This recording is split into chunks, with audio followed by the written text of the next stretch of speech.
आप लोग काफी ज्यादा सैनिटरी पेड के ऊपर काम कर रहे हैं, और thank you so much Sanjay sir, आज दोबारा मुझे मौका देने के लिए वी टीम के प्लेटफॉर्म पर, ताकि हम एक बार फिर से इस डेंजर सिचुएशन से लोगों को बाहर निकालने में उनकी मदद कर पाए।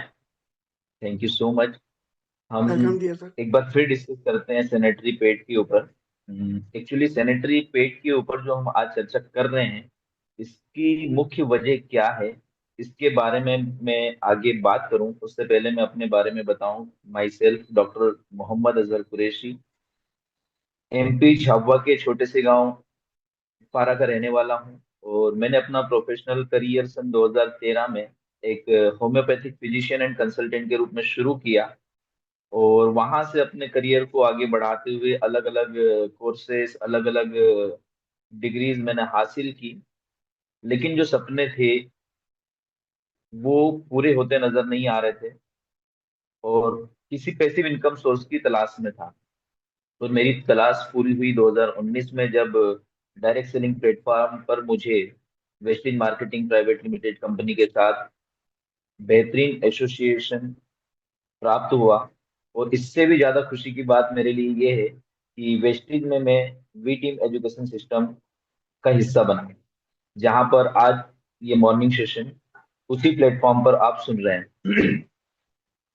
तो दोस्तों, आज हम बात करने वाले हैं सैनिटरी पैड्स के ऊपर। सैनिटरी पैड के ऊपर बात करना इसलिए ज्यादा महत्वपूर्ण है क्योंकि हमारे देश में 71% फीमेल्स वो हैं जिन्हें ये मालूम ही नहीं कि पीरियड जैसी कोई बात होती है, मेंस्ट्रुएशन साइकिल जैसी कोई चीज होती है, माहवारी जैसी कोई चीज होती है, और उन्हें माहवारी शुरू हो जाती है। और इन महिलाओं में 12% महिलाएं या 13% महिलाएं ऐसी है जो सैनिटरी पैड इस्तेमाल करती है, और अन्य महिलाएं या तो दूसरे संसाधन इस्तेमाल करती है, जैसे कि कपड़े का इस्तेमाल करना, कॉटन का इस्तेमाल करना। और इसका कारण बनता जा रहा है कि हमारे देश में ही नहीं बल्कि पूर्ण संपूर्ण विश्व में सबसे ज्यादा जो कैंसर पाया जा रहा है उसमें से दूसरे नंबर का कैंसर हो रहा है सर्विक्स कैंसर। और इस सर्विक्स कैंसर की मुख्य वजह है हाइजीन का मेंटेन ना होना। इसलिए आज हमें चर्चा करना पड़ रही है सैनिटरी पैड के विषय में, और इसको हम डिटेल में समझने की कोशिश करेंगे। लेकिन हम इसकी बात करें उसके पहले कुछ मुख्य बिंदु हैं जिसे जानना हमें बहुत ज्यादा जरूरी है। उसके बारे में मैं एक ब्रीफ करना चाहूंगा। जैसे कि सही उम्र क्या है माहवारी आने की, मेंस्ट्रुएशन साइकिल स्टार्ट होने की, अ, अक्सर लोग जानते नहीं, और कई तरह की दवाइयां लेना शुरू कर देते हैं अज्ञानता में, या कई तरह के नुस्खे अपनाना शुरू कर देते हैं, और वो दूसरी हेल्थ प्रॉब्लम होने शुरू हो जाती है। तो सही उम्र जो है माहवारी शुरू होने की 9 से 16 साल। दूसरी बात हम करें कि 9 से 16 साल में जब भी माहवारी स्टार्ट होगी तो कितने दिनों तक आपको ब्लीडिंग होगी। तो ब्लीडिंग का समय 3 से 5 दिन मौजूदा दौर में है, लेकिन पुराने समय में ये 7 दिनों का होता था। तो ये अलग अलग वेरिएंट है। अब ये कितने दिनों तक ब्लीडिंग होगी ये जानना इसलिए जरूरी है कि कभी 3 दिन हो रही है, कभी 4 दिन, कभी 5 दिन।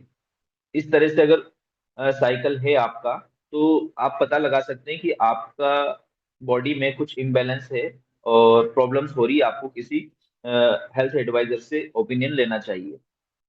अगर 3 दिन का पीरियड है तो हमेशा 3 दिन आना चाहिए, 4 दिन का है तो हमेशा 4 दिन, 7 दिन का है तो हमेशा 7 दिन। उसी तरह ये रिपीटेशन जो होता है साइकिल का, आइडियल साइकिल अगर हम माने तो 28 दिनों का ये साइकिल होता है, लेकिन ये वेरिएंट करता है 25 डेज टू 35 डेज। लेकिन इसमें भी वही कंडीशंस आती है कि अगर 27 दिनों में पीरियड आ रहा है तो हमेशा 27 दिनों में आए, 30 दिनों में आ रहा है तो हमेशा 30 दिनों में रिपीट हो, 35 दिन में आ रहा है तो हमेशा 35 दिन में रिपीट हो, कभी 29, कभी 30, कभी 28। अगर इस तरह का साइकिल आपका है तो निश्चित रूप से आपकी बॉडी में कुछ हार्मोनल इम्बेलेंस है या कोई और न्यूट्रिशन इम्बेलेंस है जिसकी वजह से ये प्रॉब्लम आपको हो रही है। नेक्स्ट बात करें कि जो ब्लीडिंग हमें होती है उसकी मात्रा कितनी होना चाहिए, उसका कलर किस तरीका का होना चाहिए। अगर इस बारे में अगर हम जानकारी ले तो इससे भी हम अपने शरीर में हो रही बीमारियों के बारे में पता लगा सकते हैं। तो मैं बात करूं तो पर डे 30 से 50 ml ब्लड किसी भी महिला को माहवारी के दौरान उसके शरीर से बाहर निकलता है। और अगर इसके कलर की बात करूं तो जिस तरह से हमें चोट लगने के बाद ब्लीडिंग होती है, किसी नस को काटने के बाद ब्लीडिंग होती है, उस तरह का कलर दिखाई देना चाहिए। अगर कलर ब्लैकिश है, अगर कलर के साथ व्हाइट डिस्चार्ज है, अगर कलर के साथ येलो डिस्चार्ज है, तो आप पता लगा सकते हैं कि मुझे हाइजीन की वजह से कुछ प्रॉब्लम या कुछ इन्फेक्शंस मेरे बॉडी के अंदर पहुंच चुका है, जो आगे चल के मुझे सीरियस प्रॉब्लम की तरफ धकेलेगा। और ये सीरियस प्रॉब्लम कई तरह की हो सकती है, जैसे पीसीओडी, पीसीओएस, है ना, वेजाइनल डिस्चार्ज की प्रॉब्लम हो सकती है, वेजाइनल एसिडिटी हो सकती है, वॉट्स हो सकते हैं, इरिटेशंस हो सकता है। और ये गंभीर समस्याएं आगे चल के सिस्ट से फाइब्रॉइड, फाइब्रोइड से ओवेरियन कैंसर तक हो सकता है। और जैसा कि मैंने बात बताया था, ये बढ़ते बढ़ते सर्विक्स कैंसर दुनिया का सबसे खतरनाक होने वाला महिलाओं का जो कैंसर है, उसमें से दूसरे नंबर पे ये आता है। अब इस समस्या से बचे कैसे, इसके लिए मुख्य भूमिका जो है हमारे सैनिटरी पैड की होती है। अब सैनिटरी पैड के ऊपर हम बात कर लेते हैं। जब सैनिटरी पैड हम चूज करते हैं, तो उसे क्यों चूज करना है? क्योंकि हम अपने हाइजीन को मेंटेन कर पाए। 1960-70 के दशक में इसकी शुरुआत हुई हमारे देश के अंदर, और अभी भी मात्र 12% महिलाएं हैं जो इसका इस्तेमाल कर रही है। तो मैं आप सभी से निवेदन करूंगा कि संजय सर को एक बार और धन्यवाद दिल की गहराइयों से दे, क्योंकि इस टॉपिक को उन्होंने दोबारा निकाला, ताकि हमारे देश में अधिकतर महिलाएं सैनिटरी पैड का इस्तेमाल कर पाए। और सैनिटरी पैड ही नहीं, सही क्वालिटी का, सही स्टैंडर्ड को मेंटेन करने वाला सैनिटरी पैड इस्तेमाल करें। तो सैनिटरी पैड जब हम इस्तेमाल करते हैं, तो उसमें किन किन चीजों को हमें ध्यान रखना चाहिए, उसके ऊपर हम चर्चा कर लेते हैं। तो सबसे पहला जो पॉइंट है सैनिटरी पैड इस्तेमाल करने से पहले, जिसे हमें देखना चाहिए, वो है सैनिटरी पैड की पैकिंग। अक्सर हमने देखा है कि सैनिटरी पैड को जब ओपन किया जाता है, तो उसे दोबारा पैक नहीं किया जा सकता। फिर उसमें एयर या दूसरे पॉल्यूशन जाने की संभावना है। तो पैकिंग आपका ऐसा होना चाहिए जिसको ओपन करने के बाद दोबारा सिल पैक किया जा सके। तो यहाँ पर मैं तारीफ करना चाहूंगा वेस्टीज की, क्योंकि उन्होंने हमें ड्यू गार्डन सैनिटरी पैड उपलब्ध करवाया, जिसकी पैकिंग इतनी शानदार, इतनी बेहतरीन है कि जहाँ पर हाइजीन को बहुत अच्छी तरीके से मेंटेन किया जा सकता है, जब आप सैनिटरी पैड को कहीं कैरी कर कर ले जा रहे हैं या अपने घर में कहीं पर कैरी कर रहे हैं। तो सबसे पहली चीज हो गई पैकिंग। दूसरी जो इंपॉर्टेंट चीज होती है सैनिटरी पैड की कैपेसिटी। जैसा कि हमने देखा कि 24 घंटे के दौरान 30 से 50 ml ब्लीडिंग किसी भी महिला को होती है। और जहां पर एंडोमेट्रियम की लेयर थिक हो, वहां पर 70 ml, 70 ml तक ब्लड बॉडी से बाहर निकल सकता है। तो ऐसी स्थिति में सैनिटरी पैड की कैपेसिटी 70, 80, 100 ml तक होना चाहिए। तो यहाँ पर हम जब कैपेसिटी चेक करते हैं, तो आपको सिंपल सा एक काम करना है। सैनिटरी पैड को लेकर उसके ऊपर पानी डालकर उसकी कैपेसिटी चेक की जा सकती है। आप 30 ml, 50 ml, 70 ml, यहाँ तक कि 100 ml तक पानी उस पर डालकर उसे टेस्ट कीजिए कि क्या वो उतनी क्षमता रखता है। तो पहली चीज थी पैकिंग, दूसरी चीज थी कैपेसिटी। तीसरी चीज के ऊपर जब हम जाते हैं, तो तीसरी चीज जो इम्पोर्टेंट है वो है उसका मटेरियल। हो सकता है इन दो चीजों में आप सैनिटरी पैड से संतुष्ट हो जाएं, लेकिन आगे जो मैं बात करने वाला हूं, ये आपके स्वास्थ्य से जुड़ी हुई है, जो कि आपको बहुत ही सीरियस प्रॉब्लम से बचाने में आपकी मदद करेगी। तो यहाँ पर हम बात कर रहे हैं उसके मटेरियल की। तो सबसे टॉप मोस्ट लेयर जो होती है, वो कॉटन की होना चाहिए, ना कि प्लास्टिक की। दूसरा, जो इसके अंदर जेल इस्तेमाल होता है, वो बायोडिग्रेडेबल होना चाहिए, ताकि वो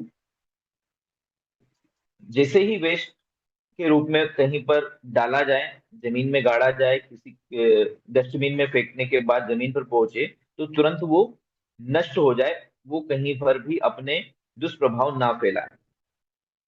तीसरा, सैनिटरी पैड के अंदर किसी भी तरह की फ्रेग्रेंस अगर आपको आ रही है, खुशबू आ रही है, तो श्योरिटी है कि उसमें किसी तरह का ऑर्गेनिक वोलेटाइल कंपाउंड जैसे थेलेट्स मौजूद हैं। अब इन सब चीजों का जानना इसलिए ज्यादा जरूरी है, क्योंकि यदि प्लास्टिक मटेरियल उसमें इस्तेमाल किया गया है तो निश्चित रूप से ये वो प्लास्टिक मटेरियल होगा जिसको रिसाइकल किया गया। और रिसाइकलिंग करने के बाद उसमें एक केमिकल जनरेट हो जाता है जिसे हम डाइऑक्सिन कहते हैं।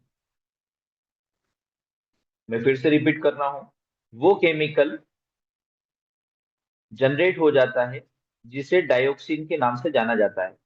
और ये एक ऐसा केमिकल है जिसे ग्रुप ए कैटेगरी का ह्यूमन कार्सिनोजन माना जाता है, यानी कि इंसान के अंदर कैंसर पैदा करने वाला कारक। वहीं जो जेल होता है जिसके अंदर फ्रेग्रेंसेस होती है, जहां पर वोलेटाइल ऑर्गेनिक कंपाउंड्स जैसे थेलेट्स यूज किए गए हैं, उसमें भी इसी तरह की प्रॉब्लम क्रिएट करने की संभावना होती है। ये आपके हार्मोन्स को इम्बेलेंस कर सकता है, ये आपके वेजाइनल इन्फेक्शन को और ज्यादा बढ़ा सकता है। ऐसे कई सारे रिसर्च में पाया गया है। अच्छा, वोलेटाइल ऑर्गेनिक कंपाउंड्स या थेलेट्स या फिर डायोक्सिन हमारे वेजाइनल पार्ट पे टच क्यों नहीं होना चाहिए, इसके बारे में एक और मैं आपको जानकारी दे देता हूँ। एक रिसर्च किया गया है जहां पर एस्ट्रोजन को मुंह के द्वारा दिया गया, ओरली खाने के लिए कहा गया, और दूसरी कुछ महिलाओं को वेजाइना के थ्रू दिया गया, उसके अंदरूनी पार्ट से या आउटर पार्ट से। तो पाया गया कि मुंह के मुकाबले वेजाइना से दिए गए एस्ट्रोजन की मात्रा 70% तक ज्यादा थी। यानी कि जो आप मुंह से लेते हैं वो आसानी से आपकी बॉडी एक्सेप्ट नहीं करती, बजाय उसके कि जो वेजाइना के थ्रू जाता है। तो एक कॉमन महिला अपनी लाइफ में लगभग लगभग 15,000 सैनिटरी पैड यूज करती है। और वो सैनिटरी पैड अगर डायोक्सिन मटेरियल से बना हुआ है, उस सैनिटरी पैड में अगर वोलेटाइल ऑर्गेनिक कंपाउंड थैलेट्स जैसी चीजें मौजूद है, तो संभावना है 99% कि वो महिला सर्विक्स कैंसर या ओवेरियन कैंसर से ग्रसित हो जाएगी। आखिरी बात मैं अपनी कहता चलूं कि सैनिटरी पैड में जो आखिरी चीज देखने वाली है, जो लास्ट वाली लेयर होती है, जो कि प्लास्टिक मटेरियल से बनी होती है ताकि लीकेजिंग की प्रॉब्लम ना हो। लेकिन वो प्लास्टिक मटेरियल में भी एक क्वालिटी होना चाहिए कि वो प्लास्टिक मटेरियल ब्रीथेबल हो, जिससे कि हवा आर पार हो जाए, उससे वाष्पीकरण हो जाए, लेकिन लीकेजिंग ना हो। तो इस क्वालिटी को भी आपको चेक करना बहुत ज्यादा जरूरी है। और डिमॉन्स्ट्रेशन हमारी टीम काफी बड़े अच्छे तरीके से करती है। डिफरेंट डिफरेंट तरीके से उसकी फ्रंट लेयर को किस तरीके से हम चेक करेंगे, फाड़ कर या स्ट्रेच करके, उसके बाद उसके ऊपर पानी डालकर तीसरी स्टेप में हम लोग ब्रीथेबल है या नहीं है वो भी चेक करते हैं, वोलेटाइल कंपाउंड या ऑर्गेनिक मटेरियल है या नहीं है, बायोडिग्रेडेबल है या नहीं है, उसके लिए हम नमक का इस्तेमाल करते हैं। और थैंक्स टू वेस्टीज और वी टीम मैनेजमेंट की उन्होंने इस सेशन को किया, क्योंकि जिस सैनिटरी पैड के बारे में आज हम चर्चा कर रहे हैं उसकी एक और खूबी है, क्योंकि इसके अंदर graphene ion chip fire infrared technology का इस्तेमाल किया गया है। अगर मैं ग्राफीन की बात करूं तो 1 मिलीग्राम की कीमत 10,000 है, यानी कि सोने से भी ज्यादा महंगा वो बेहतरीन चिप इस सैनिटरी पैड में इस्तेमाल की गई है, ताकि किसी भी फीमेल के लिए पीरियड के दौरान आने वाली समस्याएं कम हो जाए, जैसे कि वेजाइनल इरिटेशन, जैसे कि एब्डोमिनल क्रैम्प्स यानी कि पेट का दर्द या कमर का दर्द, उसकी थकान, चिड़चिड़ापन, ये सबको कम करने के लिए वहां पर ग्राफीन एनायन शिप का इस्तेमाल किया गया है। और ये वेजाइना से निकलने वाले खराब ब्लड को भी प्यूरिफिकेशन या प्यूरिफाई करने का काम करता है। तो ये कॉमन सी चीजें थी जो मैंने आपके साथ डिस्कस की। आई होप कि आपको ये सारी बातें समझ में आएगी और आप इसके ऊपर वर्क करना शुरू करेंगे। डिमॉन्स्ट्रेशन के लिए हम लोगों ने एक सेशन किया था, उससे भी आप चेक करें। Thank you so much.